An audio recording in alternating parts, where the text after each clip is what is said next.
At the Pistol's Point by E. W. Hornung from the Strand Magazine, Volume 13, June 1897. The church bells were ringing for evensong, croaking across the snow with short, harsh strokes, as though the frost had eaten into the metal and made it hoarse. Outside, the scene had all the cheery sparkle, all the peaceful glamour of an old-fashioned Christmas card. There was the snow-covered village. There the church spire coated all down one side, the chancel windows standing out like oil paintings, the silver sickle of a moon. The ideal thatched cottage, with the warm red light breaking from the open door, and the peace of heaven seemingly pervading and enveloping all. Yet on earth we know that this peace is not. And the door of the ideal cottage had been opened, and was shut by a crushed woman, whose husband had but now refused her pennies for the plate, with a curse which followed her into the snow. And the odour prevailing beneath the thatched roof was one of hot brandy and water, mingled with the fumes of some rank tobacco. Old Fitch was over 60 years of age, and the woman on her way to church was his third wife. She had borne him no child, nor had Fitch son or daughter living who would set foot inside his house. He was a singular old man, selfish and sly and dissolute, yet not greatly disliked beyond his own door, and withal a miracle of health and energy for his years. He drank to his heart's content, but he was never drunk, nor was Sunday's bottle ever known to lose him the soft side of Monday's bargain. By trade he was game dealer, corn factor, money lender, and mortgagee of half the village. In appearance, a man of medium height, with bow legs and immense round shoulders, a hard mouth, shrewd eyes, and wiry hair as white as the snow outside. The bells ceased, and for a moment there was no sound in the cottage but the song of the kettle on the hob. Then Fitch reached for the brandy bottle and brewed himself another steaming bumper. As he watched the sugar dissolve, a few notes from the organ reached his ears, and the old man smiled cynically as he sipped and smacked his lips.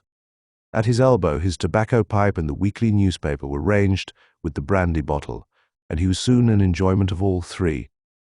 Over the paper Fitch had already fallen asleep after a particularly hearty midday meal, but he had not so much as glanced at the most entertaining pages, and he found them now more entertaining than usual. There was a scandal in high life running to several columns, and subdivided into paragraphs labelled with the most pregnant headlines.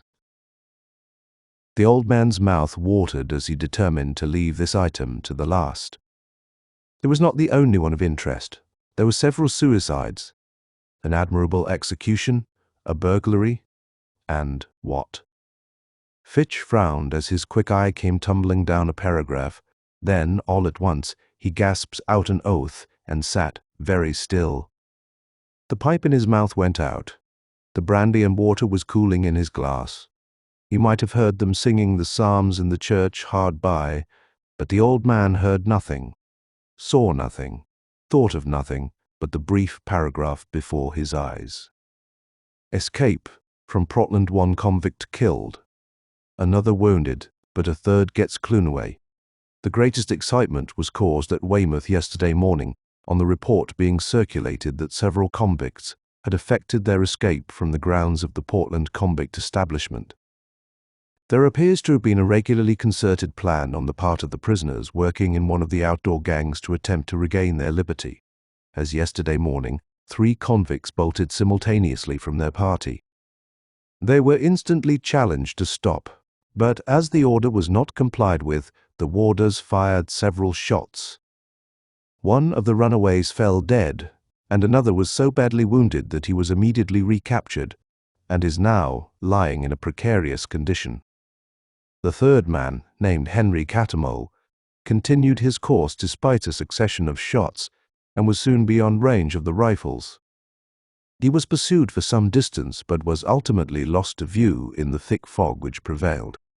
A hue and cry was raised, and search parties continued to scour the neighbourhood long after dark. But up to a late hour his recapture had not been effected. Catamal will be remembered as the man who was sentenced to death some years ago for the murder of Lord Woolborough's gamekeeper near Bury St. Edmunds, but who afterwards received the benefit of the doubt involved in the production of a wad which did not fit the convict's gun. In spite of the successful efforts then made on his behalf, however, the authorities of Portland describe Catamal as a most daring criminal, and one who is only too likely to prove a danger to the community as long as he remains at large. Fitch stared stupidly at the words for several minutes after he had read them through. It was the last sentence which at length fell into focus with his seeing eye. Henry Cattermole at large. How long had he been at large? It was a Sunday paper, but the Saturday edition, and this was among the latest news. But it said, yesterday morning, and that meant Friday morning last. So Henry Cattermole had been at large since then, and this was the Sunday evening, and that made nearly 3 days altogether. Another question now forced itself upon the old man's mind. How far was it from Portland prison to this room? Like most rustics of his generation, old Fitch had no spare knowledge of geography. He knew his own countryside and the road to London, but that was all. Portland he knew to be on the other side of London. It might be 10 miles, might be 200. But this he felt in his shuddering heart and shaking bones, that near or far, deep snow or no snow, Henry Cattermole was either recaptured or else on his way to that cottage at that moment. The feeling sucked the blood from the old man's vessels, even as his lips drained the tumbler he had filled with so light a heart. Then for a little he had spurious courage. He leant back in his chair and laughed aloud, but it sounded strangely in the empty cottage. He looked up at the bell-mouthed gun above the chimney-piece, and that gave him greater confidence, for he kept it loaded. He got up and began to whistle, but stopped in the middle of a bar. "Curse him," he said aloud. "They should have hanged him, and then I never should have been held like this. That'll be a good job if they take and hang him now, for I fare to feel afraid. I do as long as Harry Cattermole's alive." Old Fitch opened his door a moment, saw the thin moon shining on the snow, but no living soul abroad, and for once he was in want of a companion. However, the voices of the choir sounded nearer than ever in the frosty air, and heartened him a little as he shut the door again, turned the heavy key, and shot both bolts well home. He was still stooping over the bottom one, when his eyes fell upon a ragged trouser leg and a stout stocking planted close behind him. It was instantly joined by another ragged leg and another stout stocking. Neither made a sound, but there were no shoes to the cat-like feet, and the stockings were remarkable for a most conspicuous stripe. Then old Fitch knew that his enemy had found him out, and he could not stir.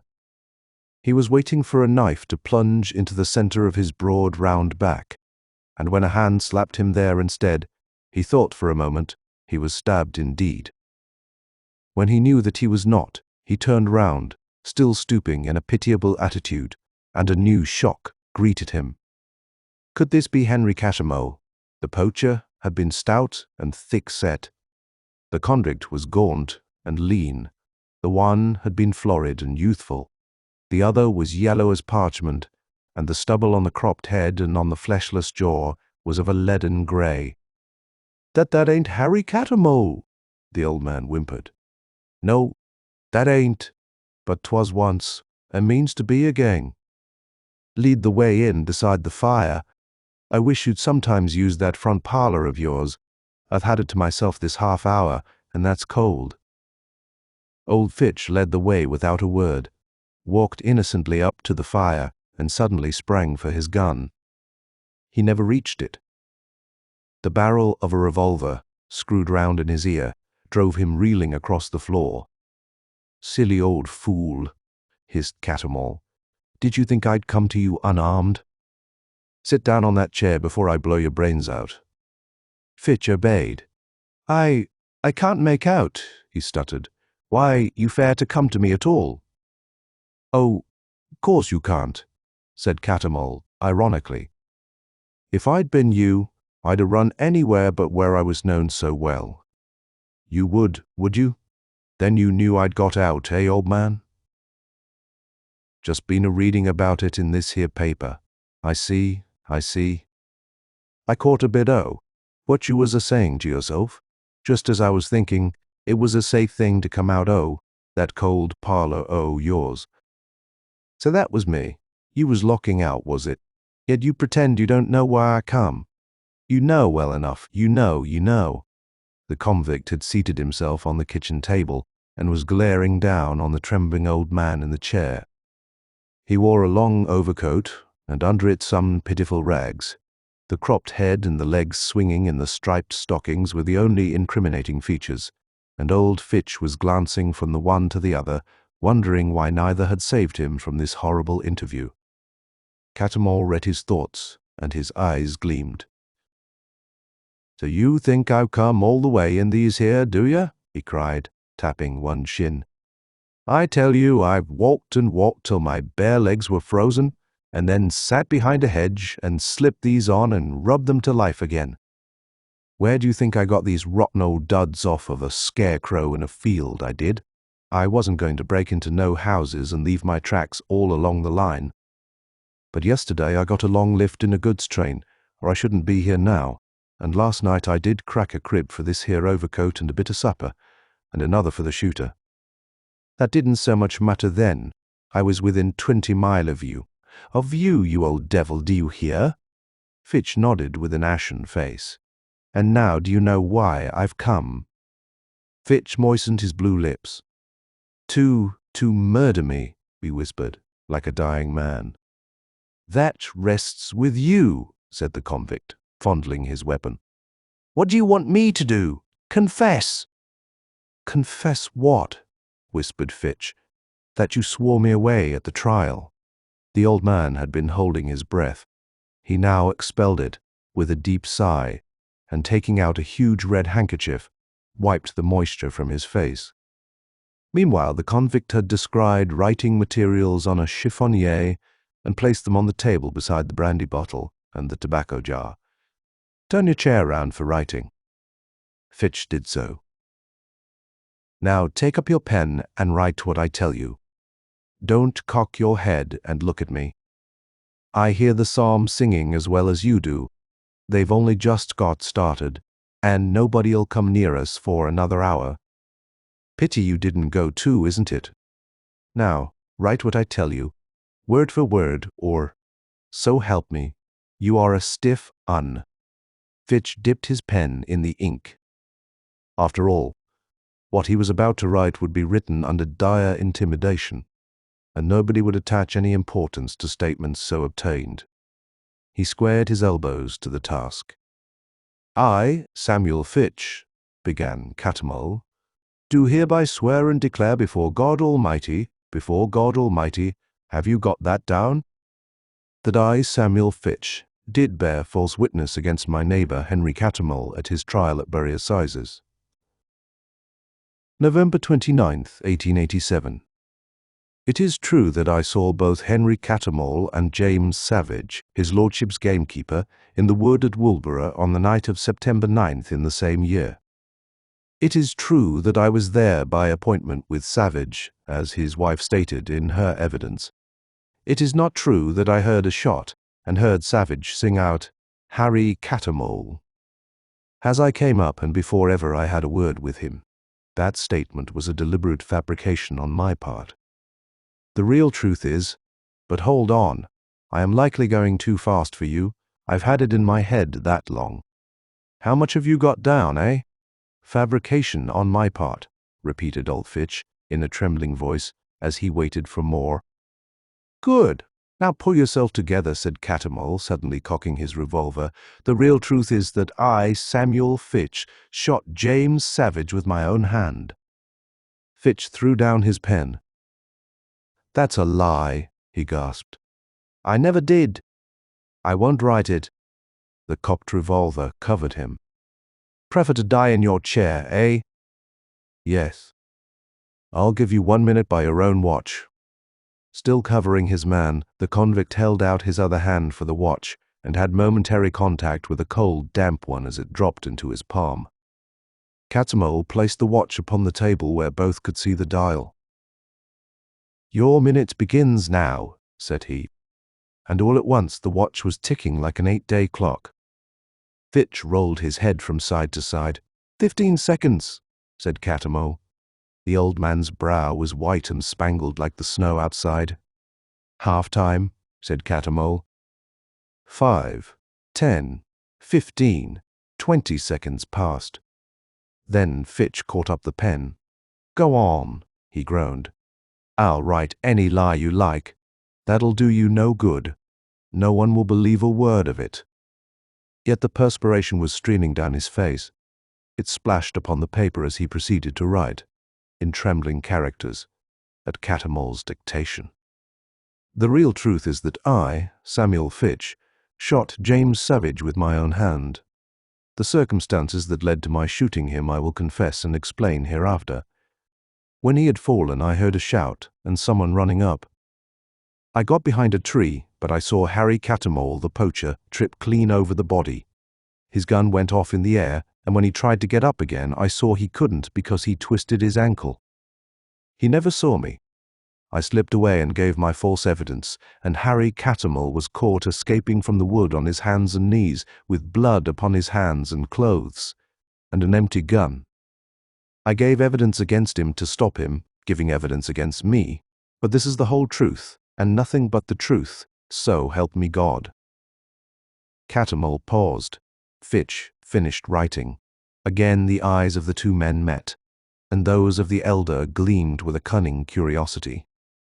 How did you know?" he asked, lowering his voice and leaning forward as he spoke. 2 and 2, was the reply. "I put 'em together as soon as ever I saw you in the box." "That'll never be believed, got like this, will it not? Wait a bit. You've not done yet. As a proof of what I say, do you hear me? As a proof of what I say, the gun which the wad will fit that saved Henry Cattermole's life will be found." Catamal waited until the old man had caught him up. "Now," said he, "you finish the sentence for yourself." "What?" cried Fitch. "Write where that gun's to be found. You know I don't. And then sign your name." "But I don't know." "You do. I sold it. You wouldn't dare." "You've got that somewhere. I see it in your face. Write down where and then show me the place, and if you've told a lie." The revolver was within a foot of the old man's head, which had fallen forward between his hands. The pen lay blotting the wet paper. Catamal took the brandy bottle, poured out a stiff dram, and pushed it under the other's nose. "Drink," he cried. "Then write the truth and sign your name. Maybe they won't hang an old man like you, but by God, I shan't think twice about shooting you if you don't write the truth." Fitch gulped down the brandy, took up the pen once more, and was near the end of his own death warrant, when the convict sprang lightly from the table and stood listening in the center of the room. Fitch saw him, and listened too. In the church they were singing another hymn. The old man saw by his watch, still lying on the table, that it must be the last hymn, and in a few minutes his wife would be back. But that was not all. There was another sound, a nearer sound, the sound of voices outside the door. The handle was turned, the door pushed, but Fitch himself had locked and bolted it. More whispers, then a loud rat-tat. "Who is it?"